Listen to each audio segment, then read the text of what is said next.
Televisa presenta.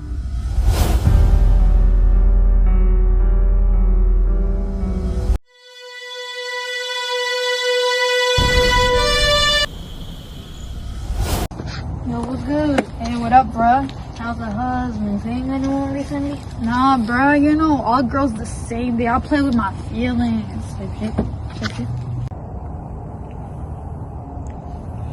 Damn, bro, look at this TikTok. She's so fine. I can low-key bag her up. You should hit her up. You know what? I am. A few moments later. Hey, baby girl. You free this weekend? You should let me take you out. Yeah, meet me at my crib at 6 p.m. on the dot.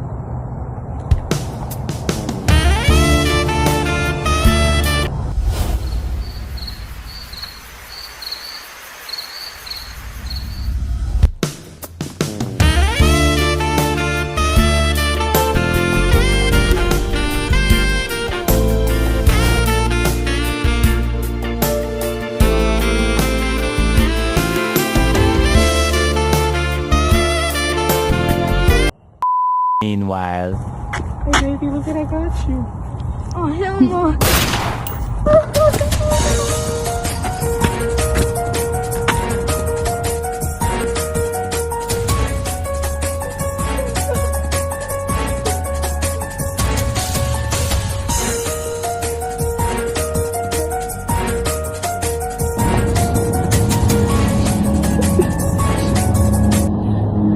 Hey baby girl.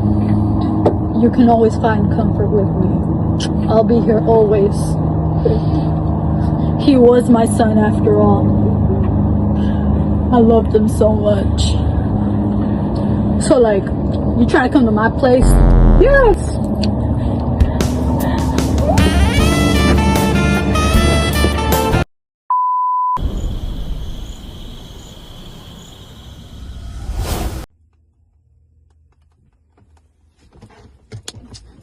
Don't touch me! Over this. It's always the same damn thing with you. You're always being so damn dramatic and always something about crime.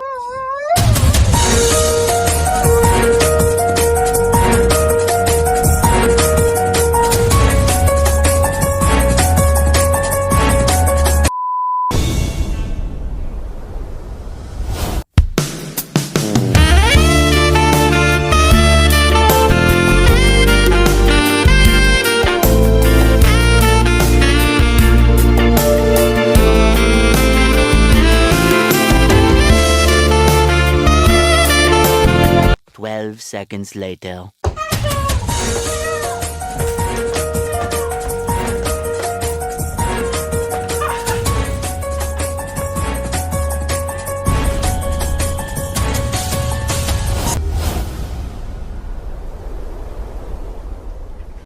Please don't leave.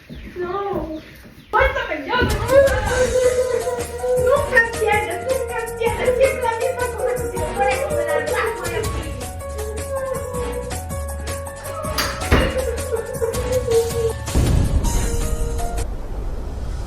Please, Goku, if you can hear me, make him love me and not the other girl. Please, Goku.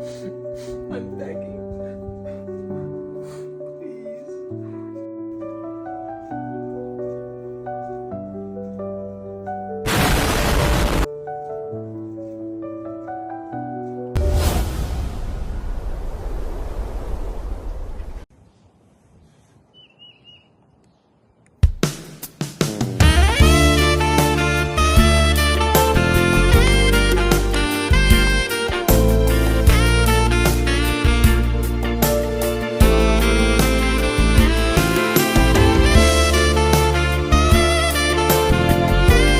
Six and a half hours later.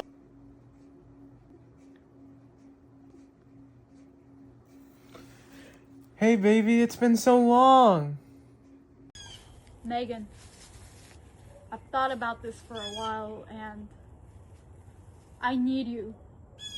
I need you to come and pick up all your stuff from your house. I'm bringing someone new home and I'm tired of your old raggedy ass, old used ass. But please, I need you, baby. I really do. I can change. I can do anything you want just to make you happy. Please don't switch me for someone else. I love you so much. I'll do anything.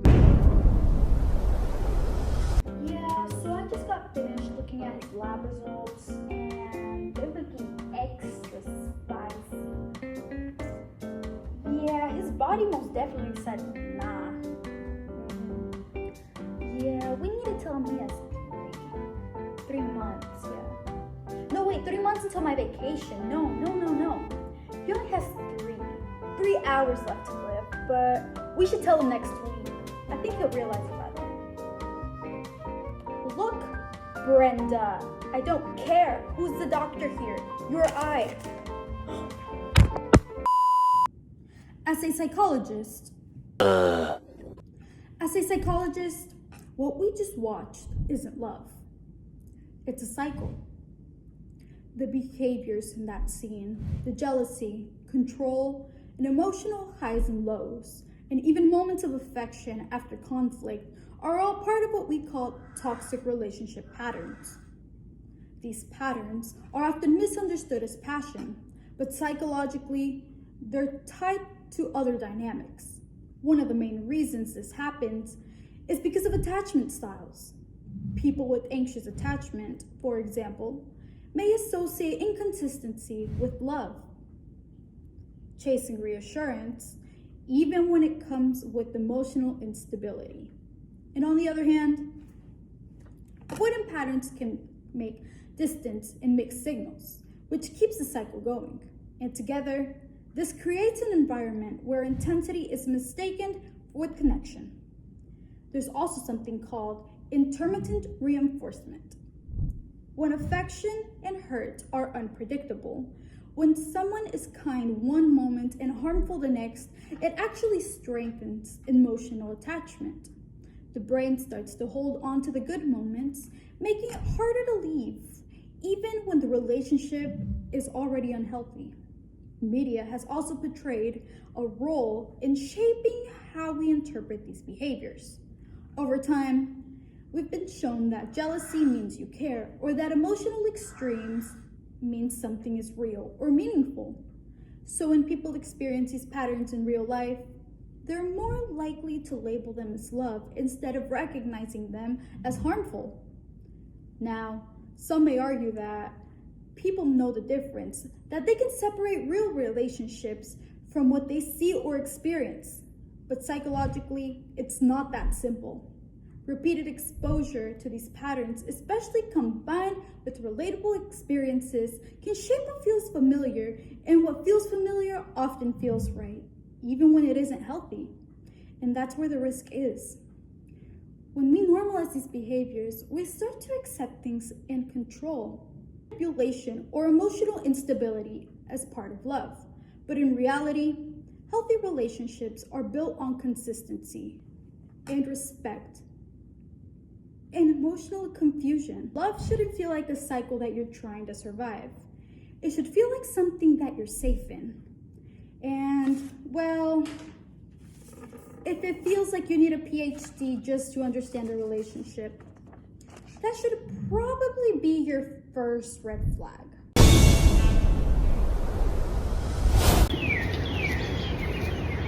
Now that I've realized that toxic relationships aren't healthy, one of the most important but hardest things that I've had to come to learn is often accepting that love alone isn't enough when you're missing loyalty, trust, and other things that make a relationship important.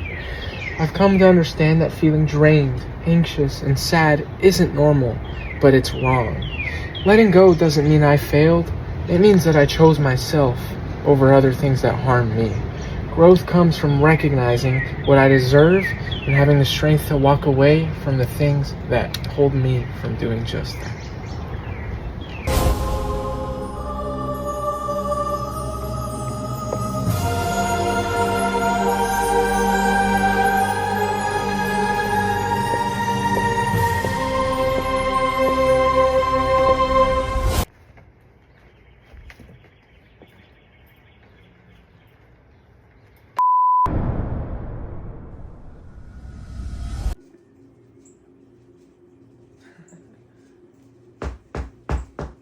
Coming!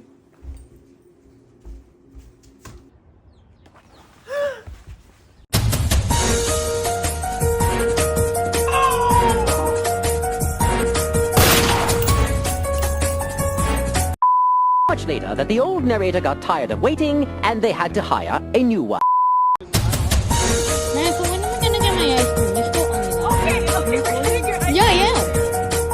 I still want my ice cream. Yeah, I got one. I still want my ice cream. Bloopers.